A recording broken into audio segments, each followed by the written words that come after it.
প্রেক্ষাপট একটি অনুসন্ধানী অনুষ্ঠান। বাংলাদেশ মিয়ানমার সম্পর্কটা আসলে এখন দোলাচলের মধ্যে আছে। ওখানে মানে কি মাইন ফুটি দিয়েছে আমি তো জানি না। আমাদের বিরুদ্ধে কোনো কথা বলেন এখান থেকে আর জীবিত বাংলাদেশে যেতে পারবে না। পুরা এখন কি আছে কি নাই সেটা আমরা নিজে জানি না। তোমরা চলে যাও, তোমাদেরকে আমি যাওয়ার সেই সুযোগ দিচ্ছি।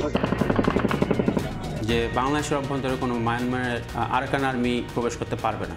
এবারের বিষয় অরক্ষিত সীমান্ত।